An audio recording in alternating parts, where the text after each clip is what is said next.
दोस्तों नमस्कार, इस नए सेशन में आप सबका स्वागत है। इस सेशन में हम बात करेंगे बीएसएससी के माध्यम से जो बीएसओ के लिए वैकेंसी जारी की गई है, उसको हम जो भी हमारे पास समय है प्रीलिम्स से पहले उसमें कैसे उसको बेहतर तरीके से तैयारी करके उसका रिजल्ट क्रैक कर सकें, उन्हीं संदर्भ में हम 5 पिलर स्ट्रेटजी की बात करेंगे और समझने की कोशिश करेंगे कि ये 5 पिलर स्ट्रेटजी क्या है और इसका हम अप्लाई करके कैसे आने वाले समय में हम एग्ज़ाम को क्रैक कर सकते हैं। दोस्तों ये काफ़ी एक सुनहरा अवसर है उन लोगों के लिए जो इसके लिए योग्य है। जैसे कि इकोनॉमी, मैथ्स और स्टैटिक्स की जो सब्जेक्ट है जिनका ऑनर्स है या सब्सिडियरी पेपर है या पास कोर्स में है, वो सभी लोग इसको फॉर्म फिल अप कर सकते हैं। तो उन लोगों के लिए काफ़ी ये गोल्डन चांस है क्योंकि ऐसे वैकेंसी काफ़ी लंबे अंतराल के बाद आता है। तो इस सेशन में हम समझने की कोशिश करेंगे कि हमारी स्ट्रैटेजी कैसी होनी चाहिए, जो भी इसके सिलेबस है, जो भी इनके क्वेश्चन पूछने के पैटर्न है, उन सभी बिंदुओं पे बात करेंगे और ये समझने की कोशिश करेंगे कि हम इसको कैसे आसानी से क्रैक कर सकते हैं। हालाँकि ये काफ़ी मुश्किल होने वाला है क्योंकि जिस तरह से लोगों को इसमें फॉर्म फिलअप करने का अवसर दिया जा रहा है, काफ़ी लोग इसमें शामिल होंगे, पहले ऐसा नहीं था लेकिन अभी ये तीनों ऑनर्स के जो भी सब्सिडियरी में भी सब्जेक्ट रखेंगे, वो सभी लोग इसमें भर सकते हैं, इसलिए कॉम्पिटिशन टफ होने वाला है। ऐसे में ज़रूरी होता है कि हमारी तैयारी के जो अप्रोच होंगे, हमारी तैयारी की जो स्ट्रैटेजी होगी, वो काफ़ी बेहतरीन होनी चाहिए ताकि हम औरों से आगे निकल सकें और अपने जो तैयारी है उसको रिज़ल्ट में कन्वर्ट कर सकें। देखिए दोस्तों होता ये है सामान्यतः कि अक्सर हमारे सामने बहुत सारी चुनौतियाँ होती हैं। काफ़ी लोग काफ़ी मेहनत करते हैं, बहुत सारी मेहनत करते रात दिन भर पढ़ते रहते हैं। कई ऐसे एस्पिरेंट हैं जो काफ़ी दिनों से पढ़ते भी आ रहे हैं, तो लेकिन मेहनत उनका काफ़ी होता है। लेकिन होता ये है कि कुछ स्ट्रैटेजी के अभाव में या क्या पढ़ना है, क्या नहीं पढ़ना है, इसके अभाव में उस उनका जो है रिज़ल्ट हमेशा नेगेटिव होते रहता है। तो उन सभी चीज़ों से परे हटकर ये बढ़िया हम सबके लिए अपॉर्च्युनिटी है। इसको हम लोगों को बढ़िया से मतलब कि इसका उपयोग करना चाहिए ताकि हमारा रिज़ल्ट हो जाए। तो इन्हीं सभी बिंदुओं पे हम बात करेंगे और समझने की कोशिश करेंगे कि आगे हमें किस तरह की तैयारी का अप्रोच अपनाना है। सबसे पहले हम ये देख लेते हैं कि जो परीक्षा हमारी होगी प्रीलिम्स हो या मेंस हो, उसके अप्रोच कैसे होंगे और उसकी जो परीक्षा की प्रवृत्ति है वो कैसी होगी। तो आपको पता होगा सामान्यतः ये ऑब्जेक्टिव टाइप के होंगे और ये ऑनलाइन या ऑफलाइन दोनों मोड में से किसी एक मोड में लिया जा सकता है। ये नोटिफ़िकेशन मेंशन किया गया है। अभी फिक्स नहीं है कि ऑनलाइन होगा या ऑफलाइन होगा, लेकिन दोनों मोड को मेंशन कर दिया गया है। जो प्रीलिम्स होंगे उनके 3 खंड होंगे। एक जो आपको पता है कि सामान्य अध्ययन का होगा, ठीक है? दूसरा जो खंड होगा उसमें सामान्य विज्ञान और गणित के प्रश्न होंगे और जो तीसरा खंड है उसमें कॉम्प्रिहेंशन होंगे, लॉजिक, रीज़निंग होंगे, मेंटल एबिलिटी के प्रश्न होंगे। तीनों मिला के ये कुल हो मिला के 150 प्रश्न इसमें पूछे जाएँगे और 2 घंटा 15 मिनट टाइम इसमें दिया जाएगा और इन्हीं में हमें इन चीज़ों को कंप्लीट करना है। तो अब हमारे लिए ये चुनौती है दोस्तों कि इन चीज़ों को इतने कम समय में कैसे बेहतर से बेहतर स्ट्रैटेजी को फ़ॉलो करके इसको हम क्रैक करें ताकि हमारा रिज़ल्ट हो जाए। दोस्तों जो हमारा पहला पिलर होगा, उसमें हम जो पीवाईक्यू है उसकी बात करेंगे। जो पीवाईक्यू आता है हमारे एग्ज़ाम का जैसे कि बीएसएससी हमें देना है अभी, तो बीएसएससी के ठीक है, इसके द्वारा जो प्रीवियस ईयर में क्वेश्चन पूछे गए हैं, इसमें क्या करना है, जो हम एग्ज़ाम देंगे सांख्यिकी पदाधिकारी का, इसके भी पीवाईक्यू हमें देखना है और बीएसएससी के थ्रू जो भी एग्ज़ाम कंडक्ट किए गए हैं, जैसे कि सचिवालय सहायक हो गया, दूसरे तरह के, उन सभी प्रश्नों का हम पीवाईक्यू लेंगे, एक क्वेश्चन बैंक ले लेंगे, ठीक है? एक बुक ले लेंगे हम और उसको हम पहले कंप्लीट करेंगे, बढ़िया से कंप्लीट करेंगे। कंप्लीट कैसे करेंगे? ऐसा नहीं है कि हम पीवाईक्यू उठा लिए और उसके क्वेश्चन और आंसर देखते जा रहे हैं, ऐसा नहीं करना है।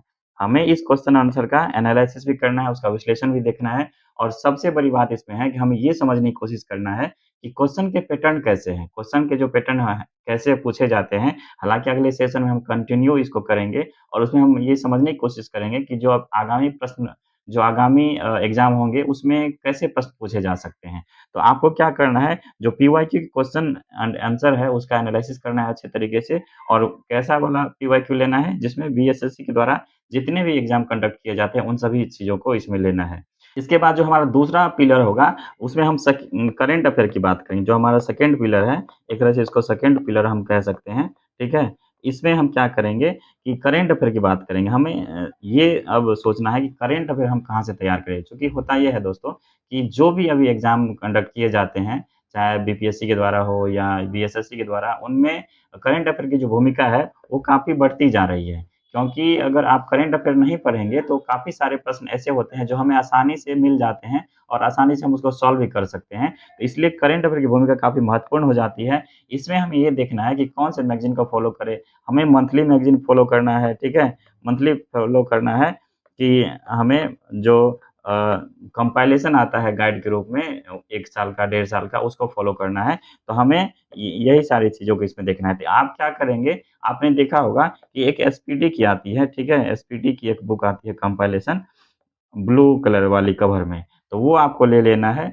अभी स्क्रीन पे ये दिख रहा होगा, यही वाली बुक आपको लेना है और जो अप्रैल में जो एडिशन आएगा अप्रैल वाला एडिशन, वो आपको लेना है और उसको 1 पेज से लेकर, ठीक है? 1 पेज से लेकर लास्ट पेज तक, एक से एक-एक लाइन उसको पढ़ना है। अगर आप ऐसे कर लेंगे और लास्ट में क्या होता है, उसके क्वेश्चन आंसर उसमें दिए होते हैं, जो एमसीक्यू है वो दिए रहते हैं, उसको भी करना है। तो अगर ये कर लेंगे तो आपका एक-एक प्रश्न यहाँ से बन जाएँगे। जो उसके बाद अगर हम तीसरा पिलर की बात करें, जो हमारा थर्ड पिलर होगा दोस्त, उसकी अगर हम बात करेंगे, उसमें हमें सोर्स को फ़ॉलो करना है, एक कन्फाइंड सोर्स को फ़ॉलो करना है, ऐसे सोर्स को जिसमें कि सभी सेक्शन हमारे कंप्लीट हो जाएँ। हालाँकि जो मैथ और रीज़निंग वाले सेक्शन है, वो उसके लिए आपको केवल प्रैक्टिस ही करना होगा या अगर आपके बेसिक्स क्लियर नहीं है, तो उसके लिए यूट्यूब पे बहुत सारे क्लासेज़ है, आगे जाकर हम भी करेंगे और कोई भी एक बुक ले लेंगे, तो आपको वहाँ से वो सारी चीज़ें कंप्लीट हो जाएगी। अभी इस सेशन में हम कंप्लीटली बात करेंगे, जो जनरल स्टडीज़ के सेक्शन है, उसके संदर्भ में बात कर रहे हैं। तो आपको क्या करना है इसमें, जो आपके सोर्स होंगे, ठीक है? जो आपके सोर्सेज़ होंगे, उसमें हमें क्या करना है, एक गाइड बुक को फ़ॉलो करना है। गाइड बुक में क्या हो सकता है, गाइड बुक में आपका ल्यूसेंट हो सकता है या फिर आपके क्रॉन हो सकते हैं। ये दोनों बुक दोस्त ऐसा है कि इसमें से ना किसी भी एग्ज़ाम के लिए आप इसको फ़ॉलो कर सकते हैं। इस एग्ज़ाम के लिए तो नेसेसरी इसको फ़ॉलो ही करना है। अगर इन दोनों में से बुक में से आपने पहले से कोई पढ़ रखा है, तो उसी को रिवाइज़ करिए। एक चीज़ और आपको बता दूँ कि रिवीजन कैसे किया जाए, इसके लिए एक बेहतरीन ट्रिक्स के बारे में बात करेंगे आने वाले टाइम में या इसी वीडियो के लास्ट में। तब आपको पता चल जाएगा कि हम रिवीजन कैसे करते हैं, इवन लुसेंट को भी कैसे रिवाइज़ कर सकते हैं। और जब 1 या 2 रिवाइज़ करेंगे तो आपको 100% चीज़ें याद हो जाएगी, उस तरह के हम ट्रिक्स की बात करेंगे। तो आपको क्या करना है, जो नई वाली ल्यूसेंट है अगर आपके पास नहीं है तो अगर है भी तो भी नई वाली ले लीजिए, ₹190 या ₹200 की तक की आ जाती है। तो या आपको क्रॉन जो भी इनमें से दोनों है, दोनों में से कोई एक ले लीजिए और इसको 1 टू 100 पेज तक 1 टू एकदम लास्ट पेज तक पढ़ना है। बहुत ही अच्छे से पढ़ना है। पहले ये नहीं सोचना है कि क्या याद आ रहा है, क्या याद नहीं आ रहा है। एक चीज़ और आपको बता देते हैं कि लुसेंट को काफ़ी लोग को पढ़ने में काफ़ी दिक्कतें आती हैं। एक हम अलग से इसका वीडियो बनाएँगे, जिसमें आपको एक आसान तरीका बताएँगे कि लुसेंट को आप कैसे 1 या 2 बार में पढ़ के याद रख सकते हैं। बहुत ही बेहतरीन ट्रिक्स है इसको याद करने का, इसको पढ़ने का। जो 4th पिलर दोस्त हमारा होगा, वो क्या होगा, उसको हम देख लेते हैं। 4th पिलर में हम क्या करेंगे, रिवीजन की बात करेंगे, रिवीजन की, ठीक है? रिवीजन एक ऐसी प्रक्रिया है दोस्त, जिनके माध्यम से आप किसी भी कठिन चीज़ों को याद रख सकते हैं। कितने भी आप कमज़ोर हो पढ़ने में, अगर आपको रिवीज़न करने की क्षमता आप में है या आप रिवीज़न करने के ट्रिक्स को जानते हैं कि कैसे किसी भी सब्जेक्ट को हम रिवाइज़ कर सकते हैं, तो अगर ये क्षमता आपने डेवलप कर लिया, तो आप किसी भी एग्ज़ाम को क्रैक कर सकते हैं। प्रश्न ये उठता है कि हम रिवीज़न कैसे करें? तो रिवीज़न के लिए हम आगे चर्चा करेंगे कि रिवीज़न के लिए अभी हमने आपको बोला था कि हम कुछ ट्रिक्स की बात करेंगे, ठीक है?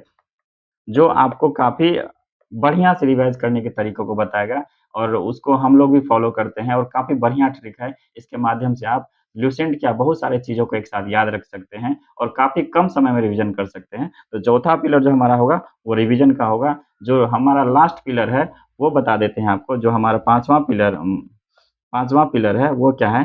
5वाँ पिलर दोस्त हमारा है, एक तरह से मॉक टेस्ट, ठीक है? जब आप इतना सारा चीज़ कर लेते हैं, तो आपके लिए ज़रूरी हो जाता है कि आप एक बढ़िया मॉक टेस्ट लगाएँ, जिसके माध्यम से आपको ये पता चलता रहेगा कि आपने कितना पढ़ा है, कितना नहीं पढ़ा है और आपको किन-किन टॉपिक को और आगे पढ़ना है।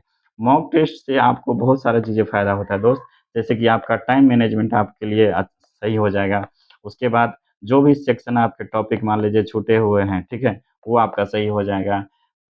उसके बाद आपको ये एहसास होगा कि आपने अभी तक कितनी तैयारी आपकी हुई है, कितना आपको और करना है। इन सभी बिंदुओं पे आपको बहुत बढ़िया से पता चल जाएगा। तो दोस्त कुल मिला के ये हमारा 5 जो पिलर है हमें जिस तरीके से फ़ॉलो करके आगे तैयारी करनी है, तो इन्हीं 5 पिलर की हम मैं भी बात कर रहे थे।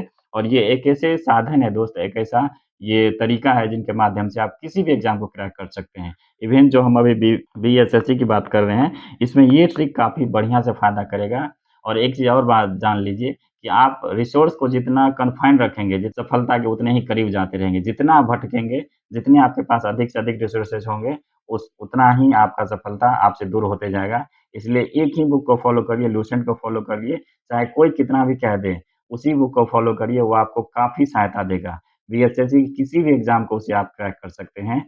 और उसके साथ जो भी 4 पिलर की और एक्स्ट्रा हमने बात की है, revision, current affair, mock test, confined source के जो भी चीज़ें हमने बात की है, उन सभी चीज़ों को फ़ॉलो करिए, आपका रिज़ल्ट निश्चित रूप से होगा। याद रखिए आगे का 100 दिन और आप जितना मेहनत करेंगे, उतने ही आप रिज़ल्ट के करीब पहुँचते जाएँगे। मुझे आशा है कि ये इन चीज़ों से आपको काफ़ी फ़ायदा होगा और आप अच्छे से पढ़ाई करके अपनी सफलता को प्राप्त कर सकेंगे। आप खुश रहिए, स्वस्थ रहने की कोशिश करिए। आपका बहुत-बहुत धन्यवाद।